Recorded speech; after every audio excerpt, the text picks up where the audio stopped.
അയ്യനാർക്ക് ഒരു തുടർച്ച ഉണ്ടാവാതെ പോകുന്നത്, അല്ലെങ്കിൽ മലൈക്കോട്ട വാലിബന്റെ രണ്ടാം ഭാഗം ഉണ്ടാവാതെ പോകുന്നതിൽ ഹരീഷ് പേരുടെ എത്രമാത്രം അസ്വസ്ഥനാണ്? രണ്ടാം ഭാഗം ഉണ്ടായാലും അയ്യനാർ ഉണ്ടാവുമെന്നൊന്നും നമുക്കറിയില്ല. പക്ഷേ അതൊക്കെ അതിന്റെ ക്രിയേറ്റേഴ്സ് തീരുമാനിക്കേണ്ട കാര്യമാണ്. എങ്കിലും അയ്യനാർക്ക് ഒരു സ്പേസ് ഉണ്ടല്ലോ, അതെ അതെ, അങ്ങനെയാണ് കഥ തീർച്ചയായും. അവസാനിക്കുന്നത്. രണ്ടാം ഭാഗം വേണം, അതിനൊരു പൂർണ്ണതയിലേക്ക് എത്തിപ്പെടാൻ രണ്ടാം ഭാഗം വേണം. അത് ശിവുചേട്ടൻ അത് പറയുന്നത് അദ്ദേഹത്തിന്റെ ഒരു ഭാഗത്തു നിന്നുള്ള ഒരു സാമ്പത്തികമായ ഒരു ഇതിലൊക്കെ ആയിരിക്കാം അദ്ദേഹം അത് പറഞ്ഞിട്ടുണ്ടാവുക. എങ്കിലും അദ്ദേഹം തന്നെ പറയുന്നത് സാമ്പത്തികമായിട്ട് നഷ്ടമല്ലായിരുന്നു എന്ന് അതെ അതെ പറയുന്നത്. അതെ. പിന്നെ ഇതിന്റെ ക്രിയേറ്റേഴ്സ് ഉണ്ട്, അവരാണ് ഇതിന്റെ അവസാനം വെളിപ്പെടുത്തുന്നത്. ഇതിന് രണ്ടാം ഭാഗം വേണോ വേണ്ടേ എന്നൊക്കെ വെളിപ്പെടുത്തേണ്ട ആളുകൾ അവരാണ്. അപ്പോൾ ലിജോ വല്ലിശ്ശേരി എന്ന് പറയുന്ന സംവിധായകനാണ് അത് വെളിപ്പെടുത്തേണ്ടത്. അത് ചിലപ്പോൾ അദ്ദേഹത്തിന് തോന്നുകയാണ് രണ്ടാം ഭാഗം മറ്റൊരു നിർമ്മാതാവ് വന്ന് പ്രൊഡ്യൂസ് ചെയ്യും, അത്രേ ഉള്ളൂ. അല്ലാതെ ഇപ്പോൾ രണ്ടാം ഭാഗം ഉണ്ടാവില്ല എന്ന് ശിവുചേട്ടൻ പറഞ്ഞാൽ ഉണ്ടാവാതെ നിൽക്കില്ല. ചിലപ്പോൾ ലിജോ വിചാരിച്ചാൽ ചിലപ്പോൾ ഉണ്ടാണെങ്കിൽ ഉണ്ടാവും ചെയ്യും. നമുക്കിവിടെ നാടോടിക്കാറ്റ് കഴിഞ്ഞു, പട്ടണപ്രവേശം, അക്കരെ അക്കരെയൊക്കെ ഇത് മൂന്നാമത്തെ പ്രിയൻസ് പിന്നെ സത്യേട്ടൻ തന്നെ രണ്ടെണ്ണം ചെയ്തു. രണ്ട് പ്രൊഡക്ഷൻ രണ്ട് പ്രൊഡക്ഷൻ ഹൗസ് ഒക്കെ ആയിരുന്നു. ഇങ്ങനെയൊക്കെ എത്ര നിരവധി ഉദാഹരണങ്ങളുണ്ട്. അതുകൊണ്ട് അങ്ങനെ കഥാപാത്രങ്ങളുടെ തുടർച്ചയല്ലേ സംഭവിച്ചത്. ആദ്യത്തെ നായിക അംബിക ചേച്ചിയായിരുന്നു, അത് മാറിയിട്ട് പിന്നെ മറ്റൊരു ശോഭനയായിരുന്നു, പിന്നീട് അംബിക ചേച്ചി, അങ്ങനെയൊക്കെ മാറി വന്നിട്ടുണ്ട്. അപ്പം അങ്ങനെയൊക്കെയുള്ള ഒരുപാട് സംഭവങ്ങളുണ്ട്. അപ്പം അത് പറയാനൊന്നും പറ്റില്ല, ചിലപ്പോൾ ഉണ്ടാവേക്കാം. ലോകേഷിന്റെ ഏറ്റവും പ്രിയപ്പെട്ട നടന്മാരിൽ ഒരാളാണ്. ലോകേഷിന്റെ സിനിമയിലേക്ക് വിളി വന്നിരുന്നോ? കൂലിയിലേക്ക്? കൂലിയിലേക്കല്ല, കൈദിയിലേക്ക് സെക്കൻഡിൽ പറഞ്ഞിട്ടുണ്ട് എന്നോട്. അത് കുറെ മുന്നേ തന്നെ പറഞ്ഞു വെച്ചതാണ്. കൈദിയിലെ ഫസ്റ്റിലെ ക്യാരക്ടറിന്റെ തുടർച്ചയാണല്ലോ. എന്താ ഇനി എന്തെങ്കിലും മാറ്റങ്ങളുണ്ടോന്ന് എനിക്കറിയില്ല. തമിഴ് സംവിധായകർക്കും തെലുങ്ക് സംവിധായകർക്കും ഹരീഷ് പേരടി എന്താ ഇത്ര ഇഷ്ടം എന്ന് ആലോചിച്ചിട്ടുണ്ട്? അത് എന്താണെന്ന് അറിയില്ല. അത് അവർക്ക് ഭയങ്കര ഇഷ്ടമാണ്, സത്യം. അതുകൊണ്ടാണല്ലോ നമ്മളവിടെ നിൽക്കുന്നത്, ഭക്ഷണം കഴിച്ച് പോകുന്നത്. അപ്പോൾ സത്യം പറയുകയാണെങ്കിൽ തമിഴ് സിനിമ കൊണ്ടും മലയാള സിനിമ തെലുങ്ക് സിനിമകളെ കൊണ്ട് തന്നെയാണ് ഞാൻ അന്തസ്സായിട്ട് ജീവിക്കുന്നത്. ഇല്ലയെന്ന് പറയാൻ പറ്റില്ല. അവർ തന്നെ അതൊരു സമയത്ത് സംഭവിച്ചതുമാണ്. അതിൻ്റെ തുടർച്ചകൾ നിരന്തരമായിട്ട് അവിടെ സംഭവിക്കുന്നുണ്ട്. നിങ്ങൾക്ക് ഇപ്പോൾ മലയാളികൾ ചർച്ച ചെയ്യുന്ന വലിയ സിനിമകൾ മാത്രമല്ല ഞാൻ ചെയ്യുന്നത്. ബമ്പർ പോലെയൊക്കെയുള്ള ഇവിടെ വരാത്ത സിനിമകളും ഉണ്ട്, ഇഷ്ടംപോലെ ഇവിടെ റിലീസാവാതെ അവിടെ മാത്രം റിലീസാവുന്ന ചെറിയ സിനിമകളും വലിയ സിനിമകളും ഒക്കെ ഉണ്ട്. മലയാളികൾ ചർച്ച ചെയ്യുക ഒരു വിജയ് സേതുപതിയോ ഒരു അഭിനയിക്കുന്നതല്ല വിജയോ അങ്ങനെയൊക്കെ ഉള്ളതാണ്. അതല്ലാത്ത കുറേ ആക്ടേഴ്സിൻ്റെ ഒക്കെ കൂടെ നമ്മൾ ചെയ്യുന്നുണ്ട്. പിന്നെ ഹിന്ദിയിലുള്ള കുറേ നമ്മളെ സിനിമകൾ മുഴുവൻ ഹിന്ദിയിലേക്ക് പോകുന്നുണ്ട്. അപ്പം അതിൻ്റെ ഭാഗമായിട്ട് കുറേ ഹിന്ദി ഓഫേഴ്സൊക്കെ വന്നു തുടങ്ങുന്നു. സംഭവിക്കുകയാണെങ്കിൽ പറയാം, തീർച്ചയായിട്ടും ഞാൻ പറയാം. ദാസേട്ടൻ്റെ സൈക്കിളിന് ശേഷവും സിനിമ വരുന്നുണ്ട്, പ്രൊഡക്ഷനിലേക്ക് ഇനിയും നോക്കുന്നുണ്ട് എന്ന് പറയുന്നു. അപ്പം മൂന്നാമത്തെ സിനിമ, അതായത് ഐശ്വര്യതി ദാസേട്ടൻ്റെ സൈക്കിൾ, മൂന്നാമത്തെ സിനിമ ഏത് സ്വഭാവത്തിലുള്ളതായിരിക്കും? മൂന്നാമത്തെ സിനിമ എന്ന് പറഞ്ഞത് നമ്മളെ മരിച്ചുപോയ നാടകകൃത്ത് എ ശാന്തകുമാർ, അതിൻ്റെ നിസ്മരണത്താലാണല്ലോ ഞാൻ സംഭവം ഉണ്ടായത്. ആ ശാന്തകുമാറിൻ്റെ മരണക്കിടക്കയിൽ നിന്ന് അദ്ദേഹം ക്ലൈമാക്സ് എഴുതി തന്ന സ്ക്രിപ്റ്റാണത്. മധുരക്കണക്ക് എന്നാണ് ആ സിനിമയുടെ പേര്. അതിൽ കുറച്ച് ആർട്ടിസ്റ്റുകൾ അധികമുള്ള സിനിമയാണ്. ഇന്ദ്രൻ സേട്ടനുണ്ട്, ഹരീഷ് കണാരനുണ്ട്, നമ്മുടെ സെന്തിലുണ്ട്, നിഷാസാരംഗുണ്ട്, ഒരുപാട് പുതിയതിൽപ്പെട്ട കുട്ടികളൊക്കെ ഉണ്ട്. എൻ്റെ മൂത്താൾ വിഷ്ണു അതിൽ അഭിനയിച്ചിട്ടുണ്ട്. അങ്ങനെ ഉള്ളൊരു സിനിമയാണ്. അത് ഷൂട്ട് കംപ്ലീറ്റ് കഴിഞ്ഞു, അതിൻ്റെ പോസ്റ്റ് പ്രൊഡക്ഷൻ വർക്കുകളിലേക്ക് കടന്നിരിക്കുകയാണ്. അതും അധികം താമസിയാതെ തന്നെ വരും. മലയാളത്തിൽ ദാസേട്ടൻ്റെ സൈക്കിൾ അല്ലാതെ എന്തെങ്കിലും സിനിമ സംഭവിക്കുന്നുണ്ടോ? പ്രൊഡ്യൂസ് ചെയ്യുന്ന കാര്യം അഭിനയിക്കുന്നുണ്ട്. ഞാൻ നിലമ്പൂരിലേക്ക് പോകുന്ന ഒരു പുതിയ സിനിമയ്ക്കാണ് നാളെ പോകുന്നത്. പുതിയ സിനിമയാണ്. പിന്നെ വേറെ സിനിമകളുണ്ട്, അതൊക്കെ ഒരു ഇതായിട്ടുള്ള സിനിമയാണ്. ഈ സ്വഭാവ നടന്മാരുടെ അഭാവമുണ്ട് ഇപ്പോൾ പൊതുവിൽ എന്ന് ചർച്ച ഉയരുന്നുണ്ട്. ഹരീഷ് ചേട്ടനെ പോലുള്ളവരിവിടെ നിലനിൽക്കുന്നുണ്ട്. ശരിക്കും സ്വഭാവ നടന്മാരുടെ ഒരു അഭാവം ഉണ്ടോ? നമുക്ക് ഒടുവിലിനെ പോലെ, നെടുമുടി വേണുവിനെ പോലെ, പപ്പുവിനെ പോലുള്ള നടന്മാരുടെ അഭാവം അങ്ങനെ തോന്നിയിട്ടുണ്ടോ?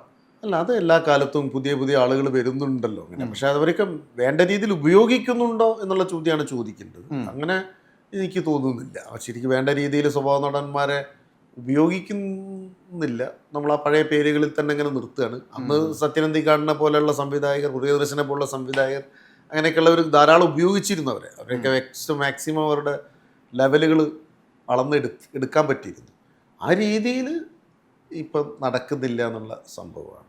ഈ ഒരു സിനിമയുടെ റോളിന് വേണ്ടി പ്രിപ്പയർ ചെയ്യുന്ന സമയത്ത് സാധാരണഗതിയിൽ നടന്മാർ ചെയ്യാത്ത ഒരു മാനസിക തയ്യാറെടുപ്പ് കൂടി ചെയ്യുന്നുണ്ടല്ലോ. ഇപ്പോൾ ഓളവും തെരുവും ചെയ്യാൻ വേണ്ടിയിട്ട് ആ സിനിമയിൽ പ്രധാന വേഷം അഭിനയിച്ച ജോസ് പ്രകാശിൻ്റെ കല്ലറയിൽ പോയി മൗനാനുവാദം വാങ്ങിച്ചിട്ടാണ് തുടങ്ങുന്നത്. അല്ലെങ്കിൽ ലെഫ്റ്റ് ചെയ്യുമ്പോൾ അവിടെ നിന്നൊരു പിടി മണ്ണെടുത്ത് അത് തൊട്ട് അനുഗ്രഹം വാങ്ങിയിട്ടാണ് ചെയ്യുന്നത്. ഇതിൻ്റെയൊക്കെ ആവശ്യമുണ്ട്. ഇതൊക്കെ ചെയ്തതുകൊണ്ട് ശരിക്കും എന്തെങ്കിലും ഗുണകരമായി നടക്കുന്നുണ്ടോ? അങ്ങനെ ചോദ്യങ്ങൾ ചോദിക്കുന്നവരോ അങ്ങനെ ചോദ്യങ്ങൾ വന്നിട്ടുണ്ടോ? ചോദ്യങ്ങൾ വന്നിട്ടില്ല ശരിക്ക്. അതൊക്കെ ചോദ്യങ്ങൾ ചോദിക്കണം. എനിക്ക് വിഷ്ണുവിൻ്റെ അടുത്തേക്ക് വരാനുള്ള ഇഷ്ടം അതാണ്. ഞാനെനിക്ക് വിഷ്ണുവിനെയൊക്കെ കാണുമ്പോൾ സന്തോഷം. ഒക്കെ ചോദിക്കുന്നത് വിഷ്ണു അല്ലെങ്കിൽ കുറച്ച് ആൾക്കാരൊക്കെ ഉള്ളൂ അങ്ങനെ ചോദിക്കുന്നവർ. അങ്ങനെ ചോദിക്കുമ്പോഴാണ് ചോദിക്കണം എന്നാണ്. അങ്ങനെ തയ്യാറെടുക്കേണ്ടതൊക്കെ ഉണ്ടോ? അതായത് ഇപ്പൊ എന്റെ അറിവിൽ തയ്യാറെടുപ്പ് എന്ന് പറയുമ്പോൾ പുസ്തകം വായിക്കുക, ശരീരഭാരം കൂട്ടുക, കുറയ്ക്കുക, അതിനപ്പുറത്തേക്ക് എന്തെങ്കിലും തയ്യാറെടുപ്പുകളെ പറ്റി ആളുകൾ പറയണ കേട്ടിട്ടില്ല. തീർച്ചയായിട്ടും അങ്ങനത്തെ, അതായത് അഭിനയം എന്ന് പറയുന്നത് എപ്പോഴും ഒരു ഭൗതികമായ വ്യായാമം മാത്രമല്ല. നിങ്ങൾ തടി കൂട്ടലും കുറയ്ക്കലും അതൊക്കെ വേണം, ഇല്ല എന്നല്ല പറയുന്നത്. അതിൻ്റെ അപ്പുറത്ത് ആത്മീയമായൊരു വ്യായാമമുണ്ട്. ആ ആത്മീയമായ വ്യായാമങ്ങളിൽ പെട്ടതാണ് ഇതൊക്കെ. അതിലേക്ക് പോകാൻ ഒരുപാട് വഴികളുണ്ട്, റൂട്ടുകളുണ്ട്. ആ കഥാപാത്രം പിന്നെ നമ്മൾ തിരിച്ചറിയാൻ ഒരുപാട് പണികളുണ്ട്. ടെക്സ്റ്റിൻ്റെ പിന്നാമ്പുറങ്ങളിലേക്ക് പോകണം. നാടക ഭാഷയിൽ പറയുകയാണെങ്കിൽ കാട് കയറുക എന്നാണ് പറയുക. കാട് കയറുമ്പം മാത്രമേ എന്തെങ്കിലും ചുള്ളിക്കൊമ്പുകൾ നമുക്ക് കിട്ടുള്ളൂ. അത് വെച്ചിട്ട് വേണം ഇവിടെ വന്ന് തീക്കൂട്ടാൻ. എന്നിട്ട് വേണം അത് കത്തിച്ച് എന്തോ നോക്കാൻ. അങ്ങനെയാണ് സാധനം ഉണ്ടാക്കേണ്ടത്. അല്ലാതെ ഈ കിട്ടുന്ന സ്ക്രിപ്റ്റിൽ എല്ലാം ഉണ്ട് എന്ന് വിചാരിക്കുന്ന ആന പൊട്ടത്തരമാണ്. സ്ക്രിപ്റ്റിൻ്റെ വരികൾക്കിടയിലും പിന്നാമ്പുറങ്ങളിലൊക്കെ നിരവധി സാധനങ്ങളുണ്ടാവും. അത് ഈ സ്ക്രിപ്റ്റിൽ തന്നെ എവിടെയോ ഒരു സ്ഥലത്ത് ഒളിഞ്ഞു കിടക്കുന്നുണ്ടാവും. അത് കണ്ടെത്തണം ആദ്യം. അത് കണ്ടെത്തുമ്പോൾ മാത്രമേ അങ്ങോട്ട് യാത്ര ചെയ്യാനുള്ള റൂട്ട് തുറന്നു കിട്ടുള്ളൂ. ആ വഴി കാടിൽ ഇങ്ങനെ മാറ്റി മാറ്റി ചുള്ളിക്കൊമ്പുകൾ തേടി പോകാനുള്ള വഴി തുറന്നു കിട്ടുള്ളൂ. അങ്ങനെ തേടി പോകണോ? അത് അത്ര ആത്മീയമായ വ്യായാമങ്ങൾ ഇതിൻ്റെ പിന്നിലുണ്ട്. ഇപ്പം ജോസ് പ്രകാശ് സാറിനെ പോലെ ഒരു മനുഷ്യനെ നമ്മൾ പോയി നിൽക്കുന്ന സമയത്ത് അവിടെ നടക്കുന്ന ഒരു വല്ലാത്തൊരു തരം ഞാനും ആ മനുഷ്യനും തമ്മിൽ നടക്കുന്ന വല്ലാത്തൊരു ബന്ധമുണ്ട്. അദ്ദേഹം നേരിട്ട് എൻ്റെ മുന്നിൽ കിടക്കുകയല്ലല്ലോ, അദ്ദേഹം ഞാൻ ചെയ്യാൻ പോണെന്ന് അറിയുന്നില്ലല്ലോ. അങ്ങനെയൊന്നും ആ രീതിയിലല്ല. ആ ലോജിക്കൽ വെച്ച് ചിന്തിച്ചു കഴിഞ്ഞാൽ ഒന്നുമല്ല. ഇത് വേറെ തരം പ്രാർത്ഥനയാണ് അവിടെ നടക്കുന്നത്. ആ പ്രാർത്ഥന എന്ന് പറഞ്ഞാൽ ഈ കഥാപാത്രത്തിന് വേണ്ടി ആ കഥാപാത്രമായിട്ട് മാറാനുള്ള ഒരു നോട്ടമാണത്. ഒരു മനസ്സ് മുഴുവൻ സമർപ്പിച്ചുള്ള ആ ഭൂമിക്ക്, ആ കല്ലറയിലേക്കൊരു നോട്ടമാണത്. അത് മതി, അതാണ് വേണ്ടത്. ഒട്ടും പ്രിപ്പയർ ചെയ്യാത്ത മോഹൻലാലും ഒരുപാട് പ്രിപ്പയർ ചെയ്യുന്ന ഹരീഷ് പെരടി, ആ കോമ്പിനേഷൻ എങ്ങനെ വർക്കാവുന്നു? അത് ഞാൻ ലാലേട്ടനെ പറ്റി പറഞ്ഞിട്ടുണ്ടല്ലോ. അതായത് പഠിക്കുക, മറക്കുക, ചെയ്യുക എന്നുള്ളൊരു രീതിയാണ് പുള്ളിയുടെ. ഞാൻ മനസ്സിലാക്കി അദ്ദേഹം അത് അപ്പോഴും അദ്ദേഹത്തെ മുന്നിൽ ഇരുത്തിയിട്ട് തന്നെയാണ് ഞാൻ പറഞ്ഞത്. സമ്മതിച്ചിട്ടുണ്ടത്. പക്ഷെ അത് മുഴുവനായി സമ്മതിച്ചിട്ടുണ്ടോ എന്ന് നമുക്ക് പറയാനും പറ്റില്ല. ആ രീതിയിലാണ്. പിന്നെ ഒരുപാട് വേറെ വേറെ രീതികളല്ലേ, ഓരോരോ രീതികളല്ലേ. ഏതാണ് ശരി തെറ്റെന്നൊന്നുമില്ല, എല്ലാം ഈ ഓരോരോ വഴികളാണ്. ഇപ്പം ഒരു സ്ഥലത്തേക്ക് എത്തിച്ചേരാൻ പല വഴികളും ഉണ്ടല്ലോ. അപ്പോൾ നമ്മൾ തിരക്ക് പിടിച്ച ട്രാഫിക് ഏറ്റവും അധികം ഉണ്ടാകുന്ന സമയത്ത് ഗൂഗിൾ മറ്റൊരു വഴി പറഞ്ഞിരുന്നു അല്ലേ. അപ്പം ആ വഴിയിലൂടെ പുതുതായിട്ട് പോകുന്ന ഒരു ഇയാൾ പറയും, അയ്യോ ഇതിൽ പോകാൻ പറ്റില്ല കേട്ടോ, ഇതിൽ നമ്മളെ കാറ് പോകില്ല കേട്ടോ, നമ്മളെ കാറ് വലിയ കാറല്ലേ, എങ്ങനെ പോകും എന്നൊക്കെ പറഞ്ഞ് ഇങ്ങനെ പോകുമ്പോൾ മനസ്സിലാവല്ല, ഈ വഴി ഒരു പഴയ വഴിയാണ്, ഇത് കുറച്ചൊരു വഴിയാണ്. പക്ഷെ അവിടേക്ക് എത്തിപ്പെടാൻ പറ്റും. മറ്റേ വഴി പിന്നെ ഉണ്ടാക്കിയൊരു വഴിയാണ്. അവിടെ പോയാലും ഇവിടെ എത്താം, രണ്ട് വഴികളിലൂടെ എത്താം. ഏത് വഴി തിരിക്കണം എന്നൊക്കെയുള്ള നിങ്ങളെ വ്യക്തിപരമായ തീരുമാനങ്ങളാണ്.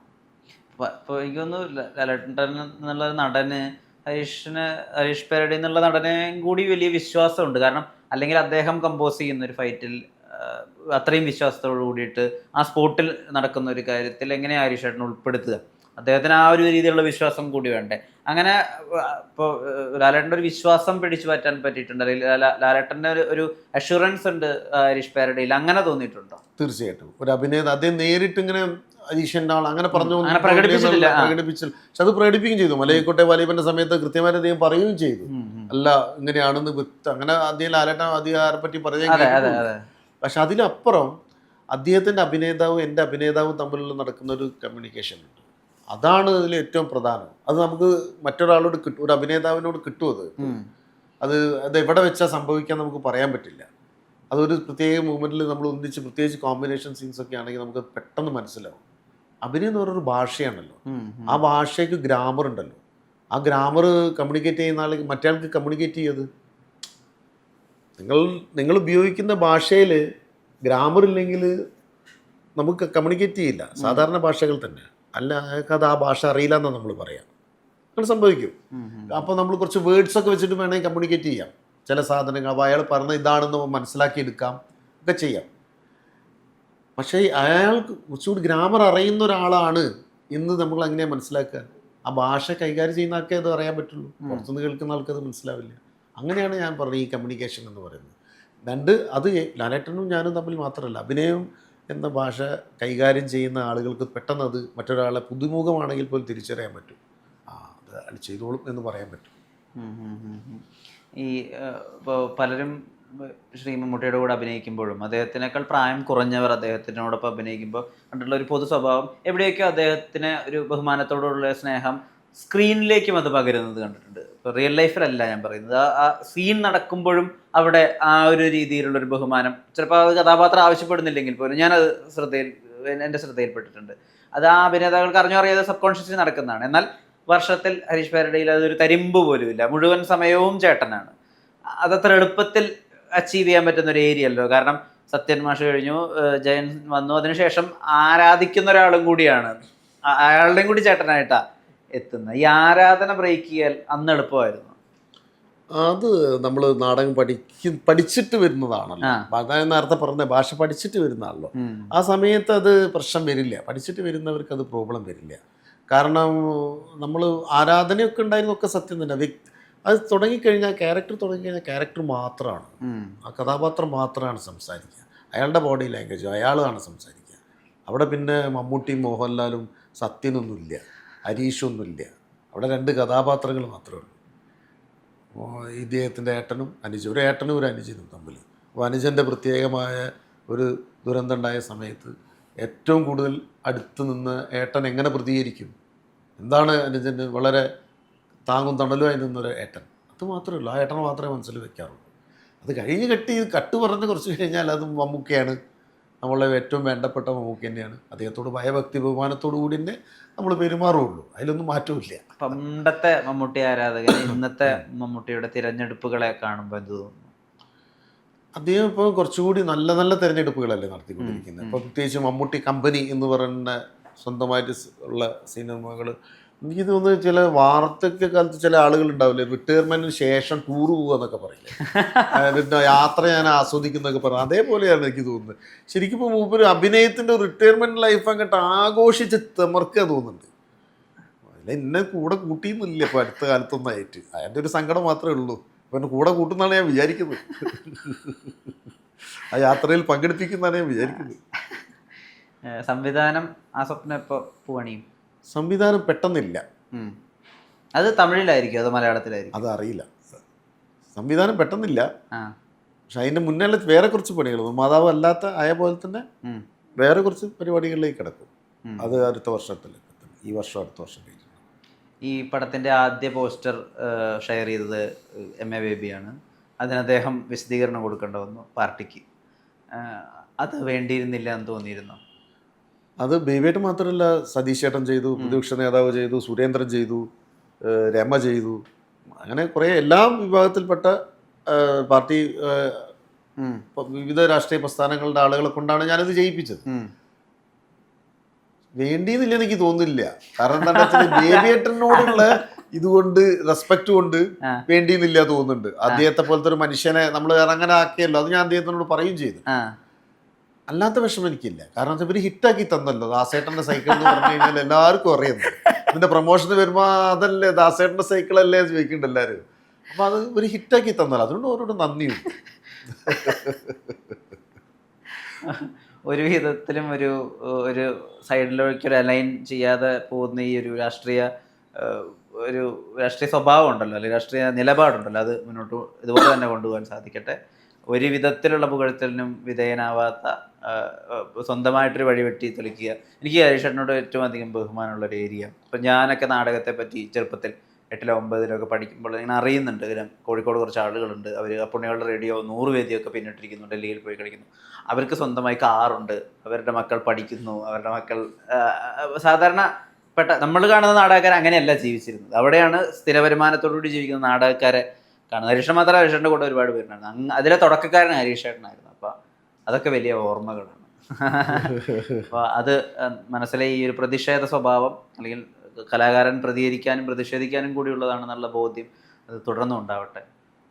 ഇനി അങ്ങോട്ടേക്കുള്ള യാത്രയിൽ ഒരുപാട് ഭാവങ്ങളുണ്ട്. ഒരുപാട് സന്തോഷം. മാർച്ച് 14-ന് ദാസേട്ടൻ്റെ സൈക്കിളിൽ വരിക, കാറ്റുണ്ടോ നോക്കുക, കയറുക, പെഡലിൽ ചെരുപ്പഴിച്ചിട്ട് തൊടുക, ബെല്ലടിക്കുക, കയറി ചവിട്ടുക, തിയേറ്ററിലേക്ക് വരിക. തിയേറ്ററിൽ മാർച്ച് 14-ന് സൈക്കിൾ പാർക്ക് ചെയ്യും.